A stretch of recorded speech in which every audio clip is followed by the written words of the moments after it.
Guess what, guys? I'm back. This time with a Let's Play of... Gungrave. That's right, Gungrave. This is a game with character design and writing by Yasuhiro Naito, who did the original writing for Trigun, which is one of my all-time favorite animes, and then this game was later adapted into an anime, which also became one of my favorite anime of all time. So I have a lot of personal attachment to this game, and I'm very excited to be LPing it finally.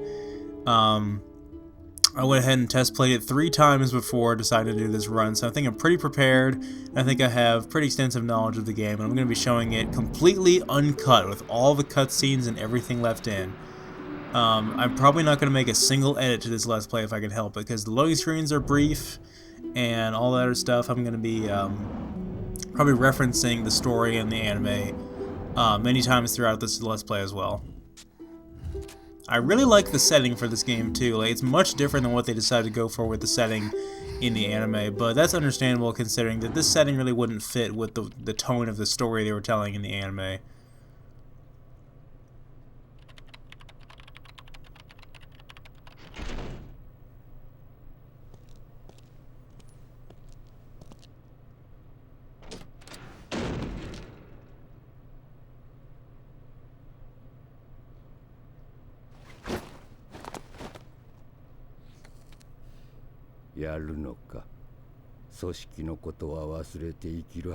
Yeah, they call it the Syndicate in the game instead of the organization.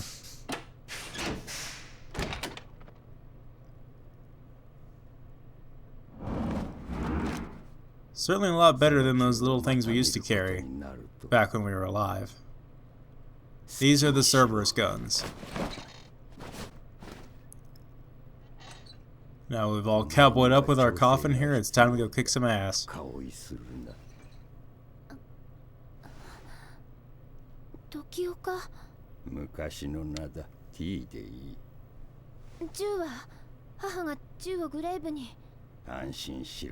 game is pretty authentic considering everything is all the dialogue is in Japanese. It's just translated into subtitles. There's no poor dub done for this game at all.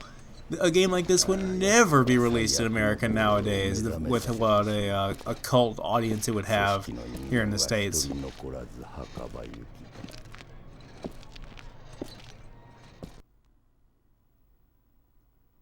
Alright, so we are Brandon Heat. We used to be the organization, or should I say, the Syndicate's finest sweeper. We did all the dirty work. And we're still quite a badass, even though we've been brought back from the dead.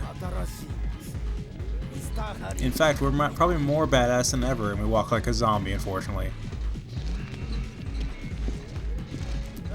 Who said Harry McDowell?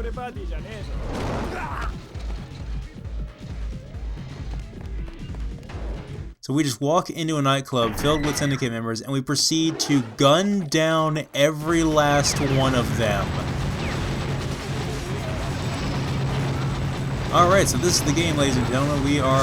It's third person, and it plays, actually, honestly, more like a third-person rail shooter light gun game, more or less than anything else. That's how I like to compare it to.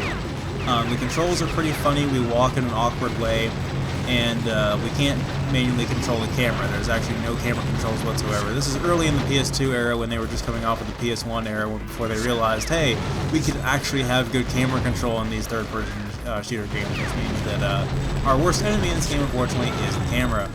Our most powerful attack there, as I showed off when we first entered the room, was we can, if we stand in place and mash the shoot button, we start developing a combo chain going, and the shots start doing more damage and they start doing more rapid fire. We also have a melee attack here. We can swing our coffin around.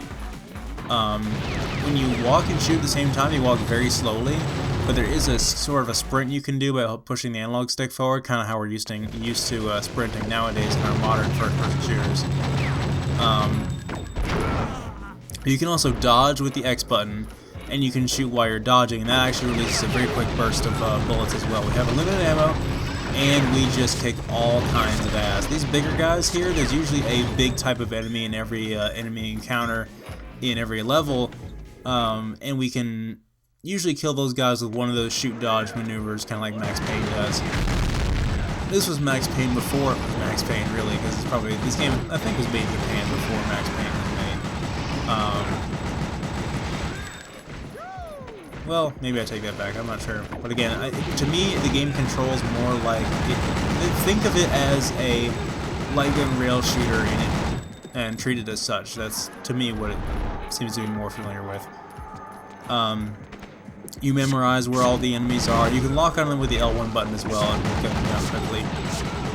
And you see the beat counter up there? That's basically our combo chain we have going, similar to a hack and slash game like Devil May Cry, where you build up your style points and that kind of thing. And that's all contributes to our score at the end. And this is a very short game, which is probably only going to take a few videos to complete. It's only 6 levels long, or stages long. It's very arcade style. And we're going to be going through these stages quite quickly, as a matter of fact. We're almost done with the first stage, believe it or not. And as you can see, what I'm doing with these guys, I'm shoot dodging, and then I'm hitting them.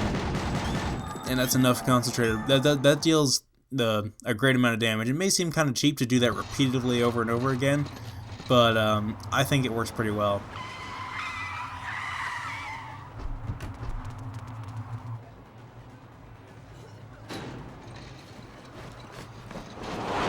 There we go. There's an awesome entrance like we make in the anime. And this is what I was talking about again with the when you stand in place and shoot. I forget what that's called, but this game also, much like the light gun shooter, a light gun rail shooter, is loaded with destructible environment pieces. All these cars blow up. There's exploding barrels all over the place. Just shoot everything until it blows up. And so these cars that they're trying to use as cover are actually going to be used against them because they're going to explode. Also, what happens is you can kind of sweep the area with your bullets when you start doing that stationary stance there, because once you start comboing up those hits, you can start sweeping the camera left to right, and you won't be walking, you won't be breaking your chain. This is that's a demolition shot. That uses one of our. See above the skull icon we have there in the corner, that bar that fills up is our, basically that fills up from our combo chain, and we get to acquire more demolition shots. That's the number above the skull there. So our first one here is a rocket we can launch from our coffin, which is pretty powerful. Our coffin is basically one big weapon rack, and really reminds me of the weapon rack that Wolfwood has in Trigun. That's probably what it was inspired by, or at least thematically based on. So this guy right here is our main target. He's probably a gangster of sorts from the Syndicate. And he was easily gunned down. And that's it for stage 1. And again, we tally up our score here at the end. Our beat count was really, really good there. We actually got a fairly good artistic bonus there. That's even, and that clear time was only 3.5 minutes. That's actually the fastest I've ever gone through there. Yay for new records! So now we're back at our base here, and we can do a few things at the base between stages. We can talk to Dr. Tokioka.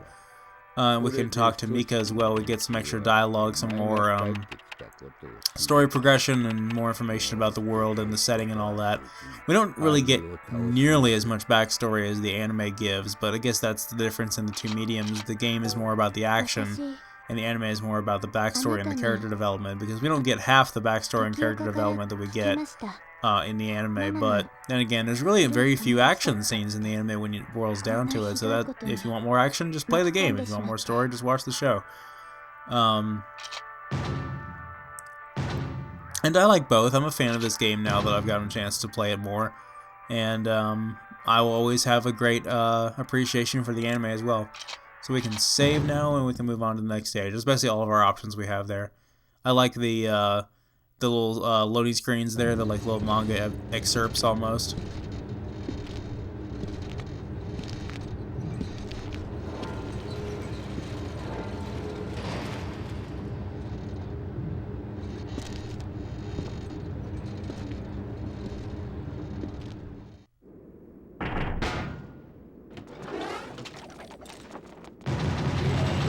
Alright, so right out of the gate here, this second level is going to be some guys coming at us. This really is a good chance to build up our beat meter there and get another demolition shot if we choose there, because we can gun down all those guys and the exploding barrels next to us and get up a really high chain going there.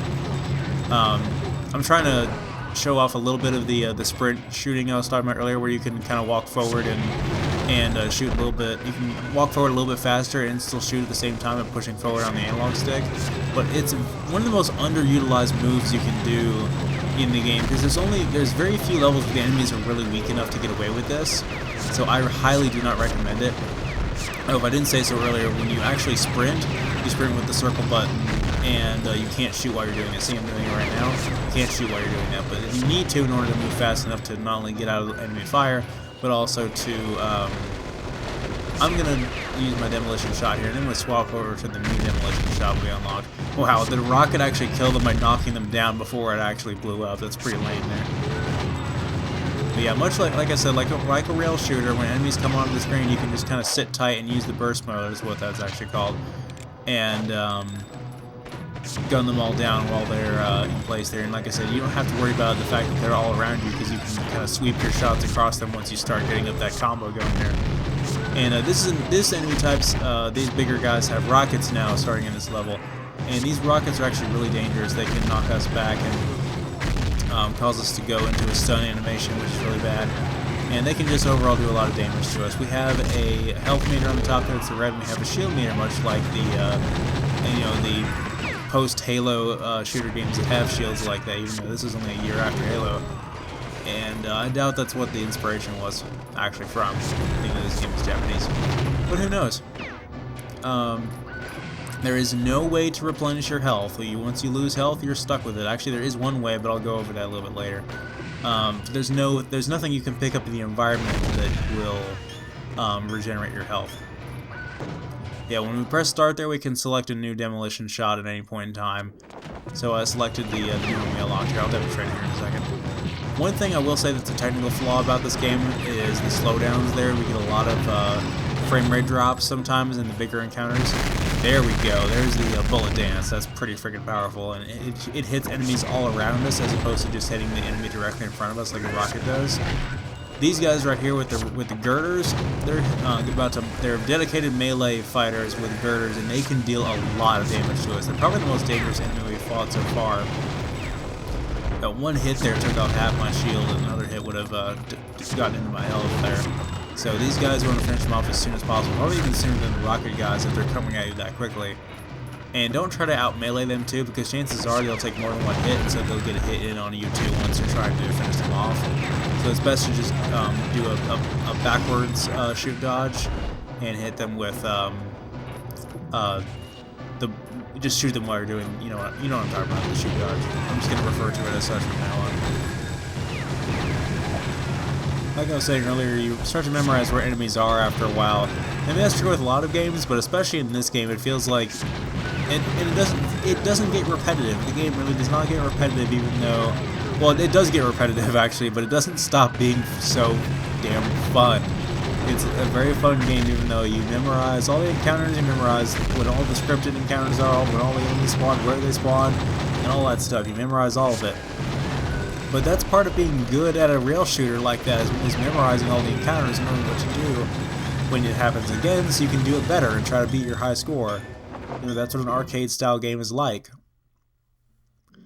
One of my coworkers told me about a place nearby where I live where they sell used movies, games, books, and music and that sort of thing. And at the time, I didn't have any kind of place I got to go to anymore because Play Trade got vandalized and all that. So I didn't have any place where I could look for classic games like this and all the older than last generation games to expand my collection.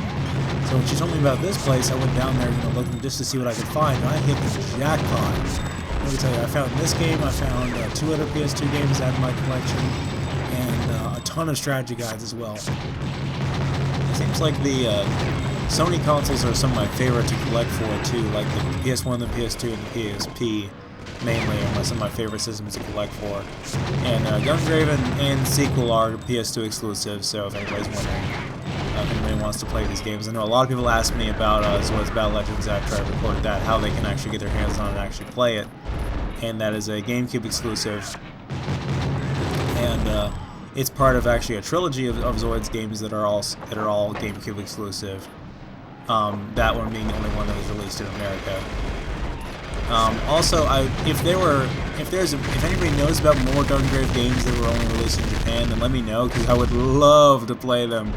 But as far as I know, this one and its sequel are the only two Gungrave games that were made, and they were both released here in America, which is very good.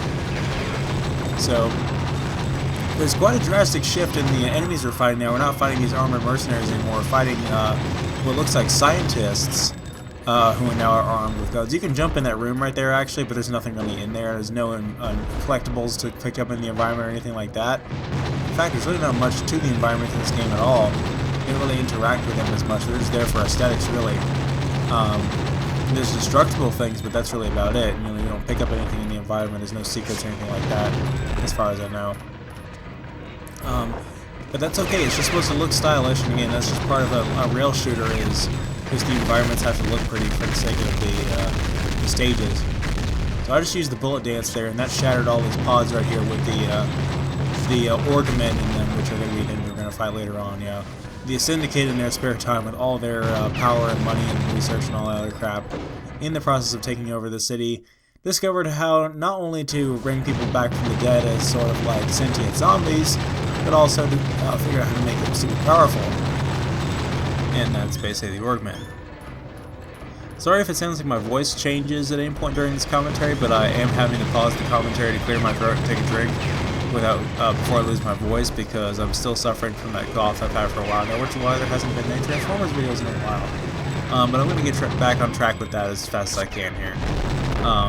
It's just been a slow recovery, an obnoxiously slow recovery, and I hate doing commentaries without my voice, because it just doesn't sound right, and it's actually more work to have to go and correct myself afterwards. So this room, there's actually a panel over here we have to destroy in order to have access to the elevator, and getting a lock on these guys over here on these platforms can be kind of tricky.